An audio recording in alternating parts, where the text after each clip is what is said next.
तेरो अनुहार गोलबेडाको हेर्दै थिच्न मन लाग्छ त लाइनमा हुँदा जसलाई पनि लाइन मिच्न मन लाग्छ 2-4 दिन पर्खी कान्छा तेरो बाउलाई नि मसँग फोटो खिच्न मन लाग्छ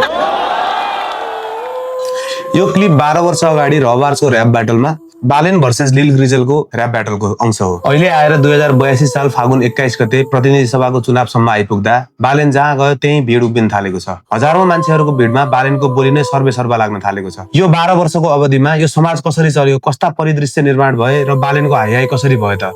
नमस्कार, म इन्जिनियर रबिन हमाल र हामी आज आवाज फ्रम कर्णालीबाट समाज, बालेन र हामी सम्बन्धी कुरा गर्नेछौँ। Kathmandu Metropolitan City Mayor Balendra Shah has resigned from his post to enter Nepal's parliamentary elections scheduled for March 5th. Balendra Shah, the Kathmandu mayor, rapper, engineer, and now the man being tipped as Nepal's next prime minister.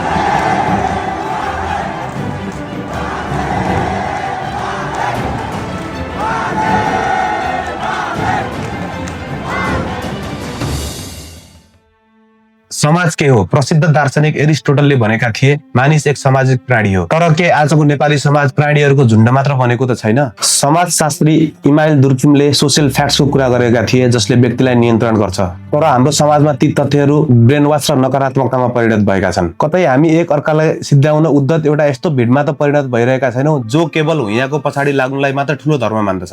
कम्बोडियामा 32,000 crore 21,000 crore dollar Swiss ब्याङ्कमा यति हजार तपाईहरु त हेर्न जान सक्नुहुन्न। त्यो मात्रै किन भन्ने अमेरिकाका ब्याङ्कको आधा सम्पत्ति मेरै होला। हाम्रो समाजको विकास क्रमलाई हेरौं। दशकौंदेखि हामीलाई एउटा न्यारेटिभमा हुर्काइयो, राजनीति फोरी खेलो। यो एउटा सुनियोजित ब्रेनवास थियो ताकि पढे लेखेका र विवेकशील मान्छेहरू शासन सत्ताबाट टाढा रहन् र केही स्वार्थी क्रोनिक समूहले देशको ढुकुटीमाथि लुट मचाइरहन्। इन्टरनेट र ग्लोबलाइजेसनले हामीलाई संसारसँग त जोड्यो तर हाम्रो चेतना अझै पनि मध्ययुगीन रह्यो। हामीसँग हातमा आइफोन त आयो तर त्यो स्क्रिनमा हामी एकअर्काको प्रगतिमा नेगेटिभ कमेन्ट गर्न र चरित्र हत्या गर्ने भिडियो हेर्नैमा व्यस्त रह्यौं। भ्रष्टाचार यहाँ एउटा घटना मात्र होइन, यो त एउटा संस्कार बनिसक्यो। राजधानीको 5 तारे होटलहरूमा दलालहरूले देशको सौदाबाजी गर्दा प्रणालीको क्रन्दन अझै पनि उस्तै छ। हुम्ला र मुगुका बस्तीहरूमा अझै पनि सुत्केरी महिलाले उपचार नपाएर टोकोमा ज्यान गुमाउनु परेको अवस्था छ। यो पोलिटिकल सिन्डिकेटले समाजलाई कतिसम्म खोक्रो बनाइसकेको छ भने यहाँको शिक्षा प्रणालीले डिग्री त दियो तर बाँच्नको लागि आत्मविश्वास र स्वदेशमै पसिना बगाउन सक्ने साहस दिन सकेन। त्यसैले त आज त्रिभुवन अन्तर्राष्ट्रिय विमानस्थल केवल एउटा एयरपोर्ट मात्र रहेन, यो नेपाली युवाहरूको सपनाको चिहान र व्यवस्थाको प्रवेशद्वार बनेको छ। न्यूनतम तलबका लागि खाडीको 50 डिग्री तातोमा आफ्नो जवानी र पसिना कौडीको भागमा बगाउने बेच्ने विवस्ती युवाहरू जसले यो देशमा केही हुन्छ भन्ने आशा पूर्ण रूपमा मारिसकेका छन्। हाम्रो समाजले केवल गुनासो गर्न जान्यो तर सामूहिक समाधान खोज्ने विवेक प्रयोग गर्न कहिल्यै पनि जानेन। ठीक यही व्यापक निराशाको शून्यतामा एउटा पात्र उदायो, Balen Shah. Balendra Shah, the Kathmandu mayor, rapper, engineer, and now the man being tipped as Nepal's next prime minister. जस्तो रिबटल कसैले खाएको थिएन। हिस्ट्री भनेको फेरिने चीज हो भाइ, बालेन अहिलेसम्म आएको थिएन। र्याप ब्याटलका स्टेजहरूमा आफ्ना प्रतिद्वन्दीलाई शब्दले धुलो चटाउने उही ठिटो जो सिधै काठमाडौँको मेयर बनेर देशको भ्रष्ट सिस्टमसँग ग्रान्ड ब्याटल खेल्न आइपुग्यो। तर बालेनको हुन् केवल एउटा इन्जिनियर, मेयर वा एउटा ठूलो सामाजिक विद्रोहको प्रेसर कुकरको सिटी। स्ट्रक्चरल इन्जिनियरिङमा मास्टर्स गरेका बालेन्द्र शाह उर्फ बालेन अचानक राजनीतिक परिदृश्यमा आएर काठमाडौँ महानगरपालिकाको मेयरमा निर्वाचित भए। उनका फेसबुक स्ट्याटसहरूलाई कतिपयले अपरिपक्व भन्छन् तर ती केवल अक्षरहरू मात्र होइनन्, ती त दशकौंदेखि जनताको मनमा दबिएका आक्रोश, अपमानको विस्फोट हुन्। जब उनले सिंहदरबार जलाइदिन्छु भने त्यो भौतिक घर जलाउने कुरा थिएन, त्यो त सिंहदरबार भित्र लुकेर बसेका केन्द्रीकृत अहंकार र प्रशासनिक ढिलासुस्ती विरुद्धको युद्धको घोषणा थियो।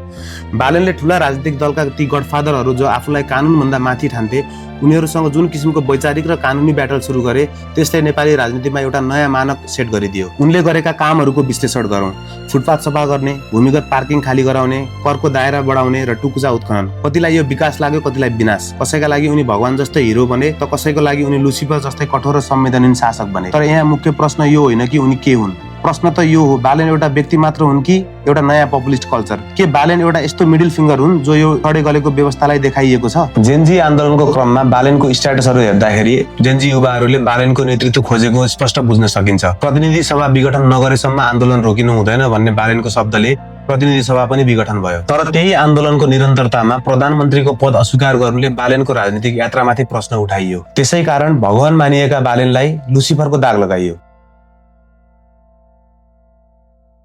बालेनको उदयले पुराना दलहरू र तिनका दोस्रो तेस्रो तहका नेताहरूलाई एउटा ठूलो एक्जिस्टेन्शियल क्राइसिसमा पारिदिएको छ। उनले प्रमाणित गरिदिए कि जनताले अब हनुमान नेता होइन एक्जिक्युटिभ खोजिरहेका छन्।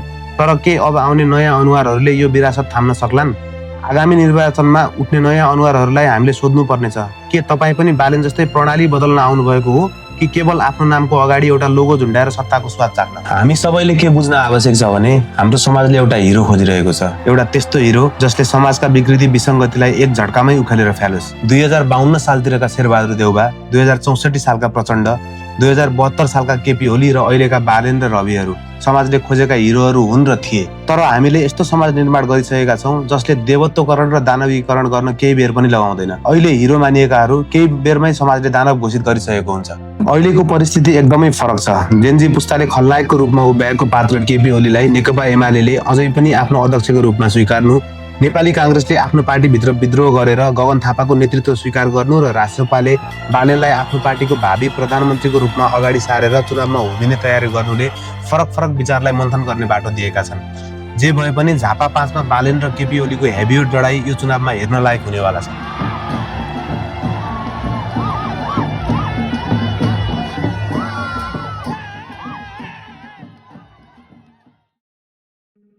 अब कुरा गरौँ हामी बारे। हामी अर्थात् मिलेनियल्स। हामी त्यो पुस्ता हौं जो इतिहास र भविष्यको बीचमा नराम्ररी आउट अफ फ्रेम भइरहेका छौं। एकातिर हाम्रा बाबु बाजेको पञ्चायत, प्रजातन्त्र र लोकतन्त्रको संक्रमणकालीन आदर्श र गरिबी, अर्कोतिर जेनजीको इन्स्ट्यान्ट डिजिटल क्रान्ति। हामी यो सबैको बीचमा कतै आफ्नो अस्तित्व र पहिचान खोजिरहेका छौं।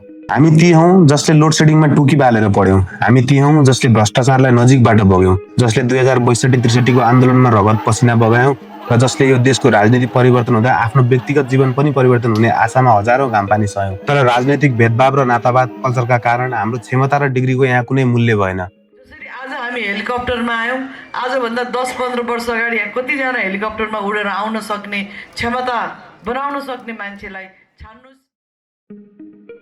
हामीले निकै कठिन सङ्घर्ष गर्यौं। कतिले सानोतिनो स्टार्टअप सुरु गरे तर बिचौलिया र भ्रष्ट कर्मचारीहरूको जालले उनीहरूलाई उठ्नै दिएन। कतिले अध्ययनमा रात दिन खर्च गरे तर अन्तत सर्टिफिकेट दराजमा थन्काएर आईएलटीएस र पीटी को स्कोर कार्ड बोकेर पासपोर्ट बनाउन लाइन लागेका छन्।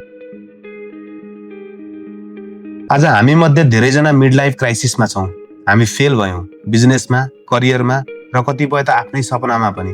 हामीसँग न पुरानो जस्तो अन्धविश्वास र अन्धो धैर्य छ, न नयाँ जेनजी जस्तो जोश र लापरवाही छ। हामी त केवल आफ्नो परिवारको जिम्मेवारी, बुढ्यौली लागेका बाआमाको औषधि र यो देशको अधुरो भविष्यको बीचमा चेपिएका आशावादी लासहरू जस्ता भएका छौं। हामीलाई लाग्छ कि हामी यो देशका लागि अनावश्यक भइसक्यौं।